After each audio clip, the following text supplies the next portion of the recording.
Apple has always been known for its premium products, but with the launch of the iPhone 16e, the tech giant has taken a surprising turn. Why did Apple introduce this new variant, and what does it mean for the smartphone market? In this in-depth analysis, we'll uncover the secrets behind Apple's strategy, the compromises made, and whether this device is worth your money. The mystery behind iPhone 16e. At first glance, the iPhone 16e might seem like just another budget-friendly Apple device. However, a deeper look reveals a more calculated approach. Apple has stripped down several features from its flagship models while maintaining just enough to keep the experience smooth.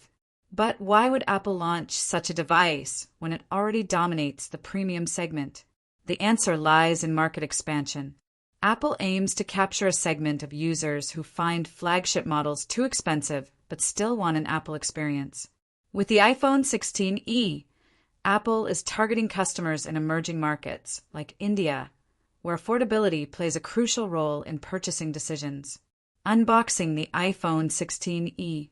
Inside the box, you get the basics: a braided USB-C to Lightning cable, a SIM ejector tool, some paperwork, and Apple stickers. No surprises here.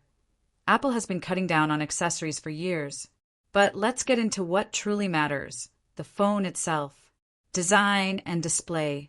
Familiar yet different. The iPhone 16e looks quite similar to previous models, but with some key differences. LCD replaced with LED. Unlike older budget iPhones that came with LCD panels, this one features an LED display for better brightness and color accuracy. No dynamic island. Unlike its higher-end siblings, the iPhone 16e does not feature Apple's signature dynamic island, making it look more like an older iPhone. Lightweight design. Apple has managed to make this device lighter by using a mix of aluminum and recycled materials. Performance and hardware cuts. Apple made some significant changes under the hood to differentiate the iPhone 16e from its premium counterparts. A A18 Bionic chip, light version, this version of the A18 chip is slightly underpowered, missing one GPU core compared to the flagship iPhones. 8 GB RAM.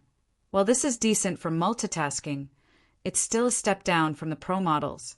Battery upgrade. The device packs a 3,961 mAh battery, giving it better longevity than the older iPhone 11, but still not at par with flagship models. Features Apple removed. Apple is notorious for cutting features in budget models, and the iPhone 16e is no exception. Here's a list of what's missing. No MagSafe support. Older MagSafe accessories won't work as the magnet system has been removed. No dynamic island. As mentioned earlier, the notch remains instead of the interactive dynamic island. No Thread radio. This makes smart home integrations less seamless. No wireless charging. Apple has reduced wireless charging speeds, making it half as effective as other iPhones. No sensor shift stabilization. This impacts camera quality, especially for night photography. No mmWave 5G. This could lead to slightly weaker 5G performance in some regions. Camera capabilities. One sensor, many limitations. The iPhone 16e comes with a single 48MP sensor, similar to what was found in the iPhone 14. While it performs well in daylight, low-light photography suffers due to the removal of key stabilization features. Here's how it compares. Daylight shots, crisp with accurate colors and decent dynamic range. Night mode struggles. The lack of advanced stabilization results in blurrier images compared to the iPhone 16. Selfies. Good in bright conditions but struggle in dim lighting. If you're someone who relies heavily on smartphone photography, you may want to consider a higher-end model. Network and connectivity, slower than expected? One of the biggest concerns with the iPhone 16e is network performance. Apple has removed mmWave 5G, which means users may experience slower speeds in certain regions. During testing, Wi-Fi speeds were found to be 8 times slower compared to a standard iPhone 16. Cellular performance was also inconsistent, with noticeable drops in certain areas. Should you buy the iPhone 16e? The big question remains, does the iPhone 16e offer value for money? Let's break it down. Pros: white heavy checkmark, more affordable than flagship iPhones. White heavy checkmark, decent battery life. White heavy checkmark, LED display, better than LCD. White heavy checkmark, A18 Bionic chip still offers good performance. Cons: crossmark, missing key features like MagSafe and Dynamic Island. Crossmark, weaker camera performance. In low light crossmark, limited 5G connectivity. Crossmark, wireless charging, is half as effective. For someone who wants an affordable Apple device with solid performance, the iPhone 16e is an option. However, if you're expecting all the premium features, you may be disappointed. Apple's strategy: creating demand through scarcity.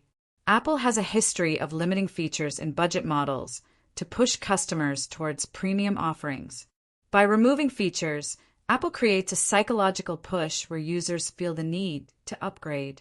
The iPhone 16e is an experiment to see how far Apple can strip down a device while still keeping it appealing. If this model succeeds, we might see more budget-oriented Apple devices in the future. Final verdict: worth it or not? The iPhone 16e is a compromise device, and it depends on what you prioritize. If you're looking for a budget-friendly way to enter the Apple ecosystem, it's a good choice. But if you want flagship features, you might be better off saving for a higher-end model. What do you think about Apple's decision to launch the iPhone 16e? Let us know in the comments below.